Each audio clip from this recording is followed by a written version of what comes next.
My son and I spent most of the summer detecting a small beach town on the east coast of Florida.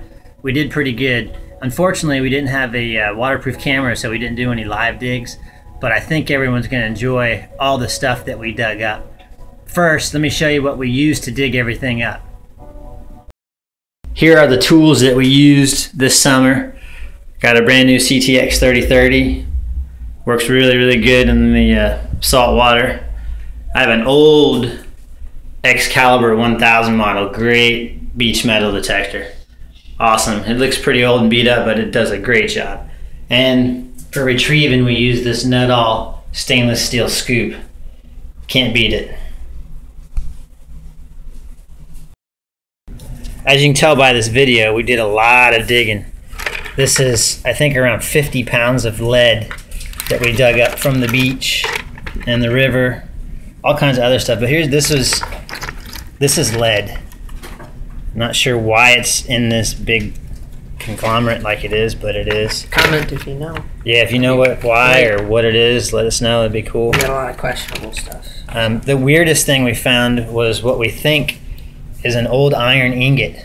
Now this thing was crazy. You got to imagine when we pulled this out of the sand, it was about this much bigger due to all the shells and corrosion on it. And I beat it clean with a shovel and we chiseled it off, and now it's this nice clean iron ingot. We think it's an iron ingot. Well, it's definitely iron because it's rusted. It weighs, I want to say, probably 50 pounds. It's heavy. It's flat on this side. It looks like it's been cut on one end. You can see there's an oyster still encrusted right here. Yeah, it's got a really interesting shape, like like an ingot would be shaped, or a pyramid. It's really weird. Not sure what it is. If anybody out there knows what it is, let us know. Let us know. If it's junk, we don't really care because it was really fun to dig it up and find it exposed underneath all those oysters. Yeah, it was cool. Here's all the clad that we dug up, and yes, it's a lot. We were busy. You can see all the ones that have been out there for a while that are green. We actually don't even keep the zinc pennies in here because they're so corroded. We throw them away. Can't even use them. It's only coppers. Yeah, so this is clad and a couple weights here and there. But that's a lot of change we dug up. Here's the really cool coins that we found. We only got 3 of them. I'm gonna move over here to this better light. My personal favorite is, which one are you showing? This is old French bronze coin from the 18 or 1700s. I can't remember, and I can't really see the date. It's old. It's old. We looked it up. I think it's been through a dredging machine. That's why it's all beat up like this, because I found it close to where they were dredging the beach, and I think the machine sucked it up and chewed it up pretty good. We also found an old Barber Dime that can't really read the date on it.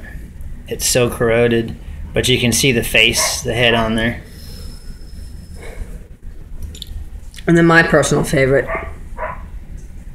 A seated dime with stars on the front, I think. Yeah. You remember the year? 1853. 1853 seated dime at the beach.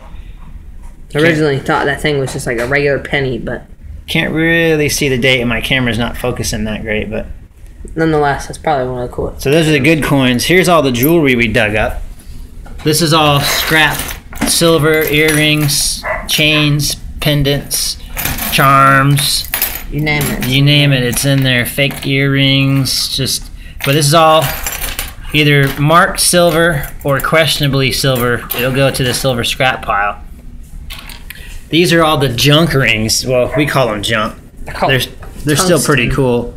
They're either stainless, tungsten, or gold-plated. Gold-plated. This one's gold-plated. Yeah, these black ones are tungsten.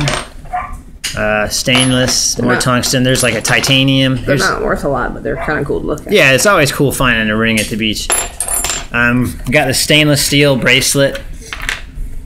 Pretty cool. Here's all the silver rings we managed to pull up. We got some really old-looking silver rings, some really cool ones. And there's actually one not in this pile that's silver, but it's silver and gold too. But I'll show you that in just a second. That's in the gold pile. Yeah, it's in the gold pile. But you can see all of these silver rings. We've cleaned them, so they're not black. Like this one's still kind of black from the beach. But this one was my favorite. This is made by a famous Native American Indian called Richard Shorty. It's a pretty cool ring. But these are all the silver rings. And here's all the gold that we got this summer. There's a 10 karat gold chain, a 14 karat nice gold earring with some diamonds in it. Here's the silver ring I was talking about. It's got silver and gold and this big blue stone. Really cool, really old looking ring. And when we dug that up, it was black. My wife cleaned it quite a bit to make it look as nice as it does. My son dug this one with the Excal. It's gold and silver. The band is silver, but the middle part is gold.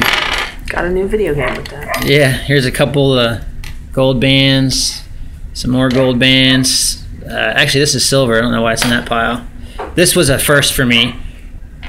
This is not gold. It's not platinum. It's palladium, which I think is about half the value of gold.